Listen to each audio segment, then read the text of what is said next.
रसूलुल्लाह सल्लल्लाहु अलैहि वसल्लम मक्का में थे, कभी भी किसी वाक्य में भी यहूदियों का जिक्र नहीं हुआ। लेकिन जब रसूलुल्लाह सल्लल्लाहु अलैहि वसल्लम मदीना गए तो वहां पे पहले से बहुत सारे यहूदी आबाद थे।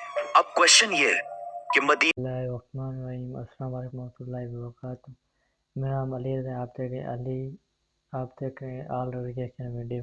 आज जो वीडियो टाइटल है मोहम्मद इन यहूदी।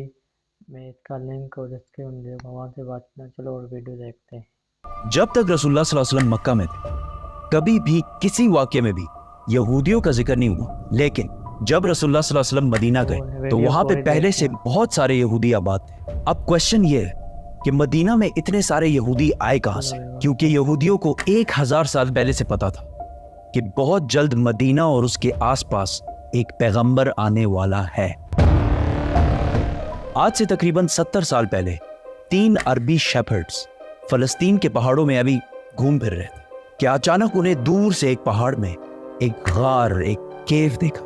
वो उस केव के अंदर गए और उन्होंने देखा कि उस केव में सिर्फ 2 जार्स पड़े हुए। उन्होंने ये जार्स खोल के देखे तो अंदर पुराने जमाने के कुछ पेपर्स और स्क्रोल्स पड़े हुए।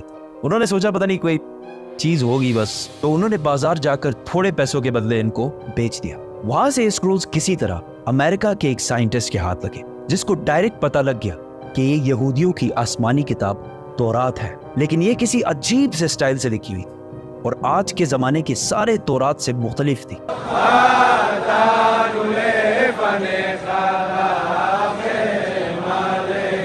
तो उस साइंटिस्ट जॉन सी ट्रेवर ने इन पेपर्स को उस जमाने के सबसे पुराने तौरात, जो 1800 साल पुराना था, उससे कंपेयर किया और इन दोनों तौरात का स्टाइल और अंदाज बिल्कुल एक जैसे था। जिस कागज पर यह तौरात लिखी हुई थी, उस साइंटिस्ट ने उसकी कार्बन डेटिंग कराई कि ज्यादा से ज्यादा ये कितने पुराने जमाने के हो सकते। तो पता चला कि ये एटलीस्ट 2200 साल पुराना कागज है जिस पर यह तौरात लिखी हुई है। विच मीन्स कि ये तौरात जो फलस्तीन के एक गार में एक आम से अरबी शेफर्ड को मिले थे, ये दुनिया के सबसे पुराने तौरात में से एक है। इवन हजरत ईसा अलैहिस्सलाम के आने से भी पुराने का तौरात है। Copies of the Bible that are 1000 years older than any previously known copy of the Bible? ये कंप्लीट तौरात तो नहीं है, लेकिन तौरात के बहुत सारे पोर्शंस इसमें मौजूद हैं। इन स्क्रोल्स के स्टार्टिंग में यहूदियों के एक पैगंबर आइज़ाया का जिक्र है, जिनको क्रिश्चियंस और मुसलमान दोनों एक सच्चा प्रॉफिट मानते हैं। और इस पैगंबर आइज़ाया ने फ्यूचर के कुछ प्रोफेसीज लिखी है कि आने वाले वक्तों में दुनिया में क्या क्या होने वाला है। पहली प्रोफेसी ये थी कि बख्त नसर बेबीलोन का बहुत ताकतवर बादशाह, जिसने हजारों साल पहले यहूदियों की बिल्कुल हिटलर की तरह तबाही फेर दी थी। इस तौरात की पहली प्रोफेसी ये है कि अभी तो बख्त नसर हमारे ऊपर बहुत जुल्म कर रहा है, लेकिन बहुत जल्द एक शख्स इसकी हुकूमत को तबाह और बर्बाद कर दे और यहूदियों को उनके इलाके में वापस आबाद करेगा। ये प्रोफेसी इस तौरात से भी 300 साल पहले पूरी हो चुकी थी, साइरस द ग्रेट की शक्ल में, जो ईरान का एक बहुत ताकतवर बादशाह था, जिसको आज बहुत सारे मॉडर्न इस्लामिक स्कॉलर्स जुल्करनैन भी समझते हैं। Actually, he was Cyrus. He was the king of Persia. ये भी एक बहुत इंटरेस्टिंग स्टोरी है, तो सब्सक्राइब। इस तौरात की दूसरी प्रोफेसी की वजह से यहूदी मदीना में आबाद थे। इस दुनिया के सबसे पुराने तौरात प्रोफेसी कुछ ऐसे है, देखो मेरा गुलाम जिसे मैं कायम रखता हूं, मैं अपनी रूह को इसमें डालूंगा और वो दुनिया में इंसाफ कायम करेगा, और जब तक वो जमीन पे इंसाफ कायम ना कर ले वो पीछे नहीं हटेगा और ना उसे कोई कुचल सकेगा, और मैं बुतों को अपनी तारीफ छीनने नहीं दूंगा। और जिन आबादियों में कैदार के लोग रहते हैं खुश हो जाएं। कैदार, कैदार, इसको याद रखें। सेला के लोग पहाड़ के ऊपर चढ़कर चीख चीख कर खुशी के नारे लगाएं। Let them give glory to their Lord. Now, let's break this down. सबसे पहले कहा गया है कि कैदार के लोग खुशियां मनाएं। तो अब ये कैदार कौन है और कहां है?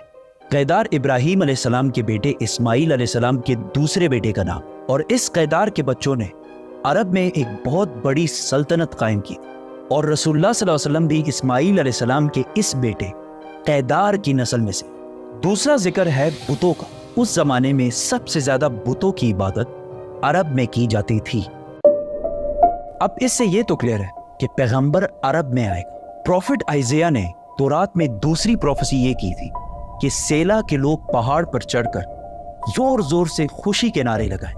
یہ سیلا لفظ SELA آج بھی تورات میں اسی طرح لکھا جاتا ہے۔ اب یہ سیلا عرب میں کدھر ہے؟ This is very interesting۔ میری بات نہ مانیں، گوگل میپس تو سب کے پاس ہوتا ہے۔ گوگل میپس پر لکھیں سیلا عرب اور سرچ دبائیں، آپ سیدھا اس پہاڑ کی لوکیشن پر پہنچیں گے۔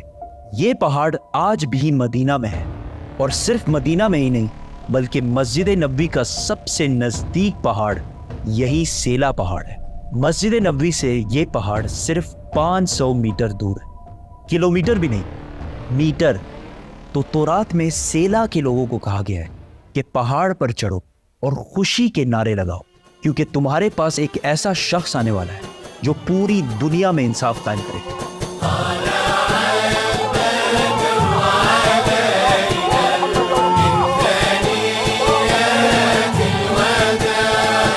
اور یہ سب کچھ تورات میں یہودیوں کو پہلے ہی بتا دیا گیا تھا۔ یہودیوں کو اس بات کا پورا اندازہ تھا کہ بہت جلد مدینہ میں ایک پیغمبر آنے والا ہے۔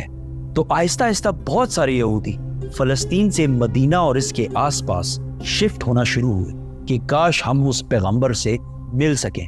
اور ایک دفعہ تو یہودی اور رومن امپائر کی لڑائی کے بعد بہت سارے یہودی مدینہ اور اس کے گرد جمع ہونا شروع ہوئے، اور خیبر کو جو مدینہ کے سب سے قریب سٹی سمجھی جاتی تھی اس کو اپنا ہیڈ کوارٹر بنایا۔ مدینہ کے عرب یہودیوں کے نالج اور ان کے بزنس کرنے کے طریقے سے بہت زیادہ امپریس تھے، جس طرح آج بھی پوری دنیا یہودیوں کے انٹیلیجنس اور بزنس کے طریقے سے بہت امپریس ہے۔ آہستہ آہستہ مدینہ میں یہودی بڑھنے لگے، اور مدینہ کے عربیوں اور یہودیوں کے درمیان لڑائیاں ہونا شروع ہوئی، اور ہمیشہ یہودی مدینہ کے عربیوں کو کہتے تھے کہ آج تو تم لوگوں نے جو کرنا ہے کر لو، لیکن جب ہمارا پیغمبر آئے گا تب ہم تم لوگوں کو نہیں چھوڑیں۔ مدینہ کے عربی ہمیشہ اس بات سے ڈرتے تھے کہ کہیں واقعی ان کا پروفٹ آ کے ہمیں ختم ہی نہ کر دے۔ مدینہ والوں کو جنریشنز اینڈ جنریشنز تک یہ بات بتائی جا رہی تھی، جس کی وجہ سے مدینہ والوں کو یقین ہو گیا تھا کہ بہت جلد ایک پیغمبر آنے والا ہے۔ اس سب کے درمیان اچانک ایک دن مکہ سے ایک آدمی مدینہ آیا جس کا نام تھا مصعب بن عمیر، اور انہوں نے مدینہ کے لوگوں کو اسلام کی دعوت دی اور بتایا کہ مکہ میں ایک عربی پیغمبر آیا ہے جس کی بات کوئی بھی مکہ میں نہیں مانا۔ یہ سن کر مدینہ والے حیران ہو گئے کہ ایک عربی بولنے والا پیغمبر، ہو سکتا ہے یہ وہی پیغمبر ہے جس سے یہودی ہمیں بار بار ڈراتے رہتے۔ تو مدینہ والوں نے ڈائریکٹ دنیا میں سب سے پہلے اسلام قبول کر لیا۔